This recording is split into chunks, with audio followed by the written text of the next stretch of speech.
dipanggil 5 orang saksi. Mungkin bagaimana nanti?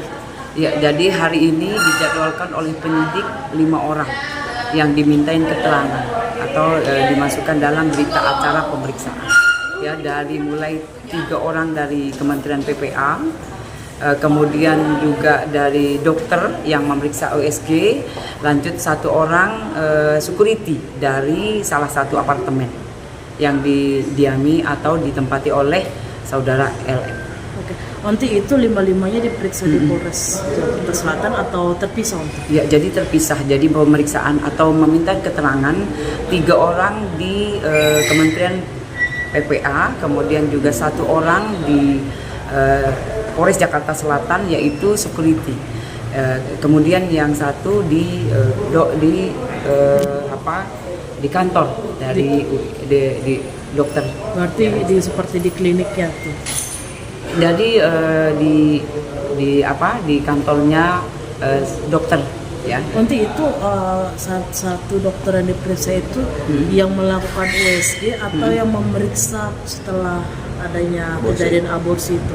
Oh, jadi yang melakukan USG ya, USG, dokter yang melakukan USG. Berarti yang saat kejadian penjemputan itu yang dibawa ke rumah sakit. Ya, jadi melakukan USG ya. USG. Ya nggak, maksudnya USG itu setelah penjemputan atau sebelumnya dia sudah melakukan USG? Kan kemarin Rasman sempat memperlihatkan hasil USG-nya. Yang ingin panggil itu dokter yang melakukan USG itu atau dokter yang mana? Yang melakukan visum. Oh, oke. Ya, visum. Mungkin untuk hasilnya seperti apa? Yang melakukan visum apa USG? Visum ESG. Jadi visum ESG. Iya, visum ESG. Visum kan itu juga visum. Siapa namanya? LM juga nih, kita kan juga visum juga kan. Nah, ini berarti visum USG beda lagi ya? Beda. Oke, udah jelas. Maaf dah. Mungkin untuk hasilnya seperti apa nanti? Ya, kalau itu ada di penyidik. Ya, jadi yang jelas ada di penyidik. Untuk hasil setelah ditanya kemudian dijawab ada di penyidik, dikumpulkan oleh di penyidik untuk pemberkasan. Mungkin aku USG untuk anak di bawah umur bukannya harus ada pendampingan dari pihak orang tua atau keluarga. Jelas. Dan ini di sini jelas ya Bu ya, artinya memang harus ya. Nah, di sini pihak Loli sendiri dia didampingi oleh siapa sih Bu? Ya, itu masih didampingi. Oleh karena itulah harus didalami oleh penyidik. Tapi memang harusnya pihak orang tua atau yang mewakilkan atau gimana sih Bu sebenarnya kalau untuk Kalau di bawah umur itu masih tanggung jawab orang tua. Ya, jadi apapun yang dilakukan pasti adalah tanggung jawab orang tua. Pendampingan dari orang tuanya itu wajib dilakukan oleh orang tua. apapun alasannya, mungkin bisa jadi kan dia tidak dekat dengan orang tuanya atau dia punya hanya omnya atau dia minta tolong sama temennya, itu bisa nggak? Yang jelas harus ada pendampingan dari orang tuanya atau memang yang dikuasakan. Artinya tetap memang harus ada kuasa dari orang tua ya, sekalipun dia hubungannya tidak baik dengan orang tuanya. Karena memang itu di bawah umur. Nanti ya, tapi alasannya apa sih nanti pemeriksaan ini dilakukan secara terpisah, PPA di kantornya tersendiri, dokter di kantornya sendiri, sedangkan security-nya ada di Polres Jakarta. Iya, jadi gini, dari Kementerian PPA kemarin sudah kita layangkan surat pemanggilan.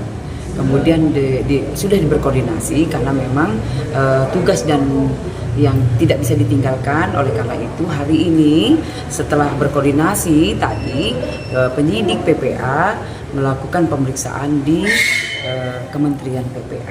Ya. Ibu, kalau untuk dokternya sendiri, artinya kalau dia melakukan pemeriksaan USG tanpa didampingi oleh orang tuanya, apakah si dokter ini bisa kena juga pasal? Masih di dalam, ya masih di dalam. Ya, artinya kalau seandainya itu di luar konteks kasus inilah gitu, biasanya kena nggak sih Bu pasal? Iya, jadi seorang anak jika melakukan pemeriksaan dari seorang dokter, apalagi menyangkut USG atau visum, itu harus didampingi oleh keluarga atau orang tuanya. Ya, apakah artinya dari pihak kedokteran sendiri mereka kena sanksi nggak sih? Oh, itu nanti. Ya, itu jelas nanti kita tanyakan lagi ke yang berwenang. Nanti mungkin untuk pertanyaannya ada berapa sih Unti, dan ini kan sepertinya dadakan juga pemeriksaannya. Itu dimulai dari jam berapa sih? Ya, tadi security datang jam 10.00, kemudian dilakukan pemeriksaan. Lanjut semuanya ada 18 pertanyaan. Semua dijawab oleh security yang Itu terkait kejadian saat penjemputan kah atau terkait kejadian-kejadian sebelumnya? Ya, untuk dalam atau pemeriksaannya sendiri ada di penyidik. Nanti ini kan dari kemarin kan yang dipanggil adalah saksi-saksi dari LM sendiri. Mungkin untuk saksi-saksi dari Fadel, jadwal pemanggilannya kapan ya Unti? Iya, yang dari PPA itu adalah jadwal dari PA. Oh, oke. Itu jadwal dari PA. Mungkin untuk kalau saksi-saksi yang lain Dijadwalkan, ya, masih dijadwalkan. Jadi banyak yang masih dijadwalkan. Jika memang sudah dilayangkan, pasti kita update. Ya, tanggal, hari, jamnya. nanti kan ini kan semua saksi juga sudah semua keterangan sudah dikumpulkan. Bang Fahmi juga sebagai kuasa hukum NM juga memegang bukti-bukti aktuarat juga. Betul. Berapa persen sih kemungkinan Unti Fadel akan mengenakan baju oranye? Jadi di dalam penyidikan itu memang dari kasus yang dilaporkan oleh NM itu mencari ya titik terang, kemudian mencari yang melakukan ya atau tersangka, itu yang dilakukan oleh penyidik. Oleh karena itu dari penyidik PPA itu mencari barang bukti, kemudian saksi-saksi itu yang dilakukan ya dikumpulkan, itu yang dilakukan oleh penyidik sekarang ini. Oleh karena itu hari ini kita memeriksa 5 orang yang jelas yang sudah dilayangkan surat pemanggilan tentunya. Untuk pemanggilan Fadel sendiri kapan nanti? Ya, pemanggilan itu tanggal, hari, jam sudah dipenyidik. Namun demikian setelah dilayangkan pasti kita update ya, pasti kita akan beritahu. Onti ini kan sudah berbulan-bulan ya, sudah berbulan-bulan juga, dan banyak netizen yang bilang ini kasusnya seperti ngambang. Mungkin seperti apa sih Onti? Apakah rangkaiannya juga masih panjang atau seperti apa? Ya, jadi semuanya itu sesuai dengan SOP tentunya, dari penyelidikan, kemudian tahapan dari penyelidikan dan menjadi penyidikan itu sudah dilalui ya. Jadi semuanya butuh dengan barang bukti dan saksi tentunya. Kemudian kemarin sudah dilakukan gelar perkara menjadi dari penyelidikan menjadi penyidikan. Ya, itu ada alat bukti, 2 alat bukti yang sudah bisa menetapkan menjadi penyidikan. Oke, nanti mungkin terakhir LM akan dipanggil, dalam waktu dekat akan dimintai keterangan juga kan sebagai korban? Betul. Jadi waktu dekat LM akan dimintain keterangan.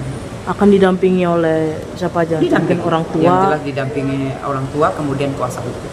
Tapi bisa nggak kalau LM ini tidak hadir di Polres, tapi dia di rumah aman itu atau gimana? Iya, sesuai dengan situasi dan kondisi tentunya yang dilihat.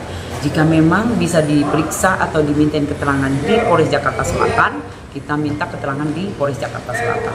Tapi memang situasi kondisi tidak memungkinkan, nanti penyidik pasti ke rumah aman untuk meminta keterangan atau melakukan berita acara pemeriksaan. Tapi sejauh ini dari pihak Polres sendiri, apakah ada komunikasi nggak sih dari rumah? Komunikasi. Ya, jadi semua itu harus dikomunikasikan karena memang perkembangan dari LM itu dibutuhkan.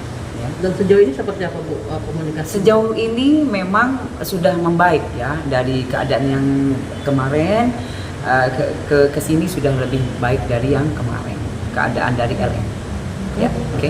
Oke. Siap. Terima kasih Bu.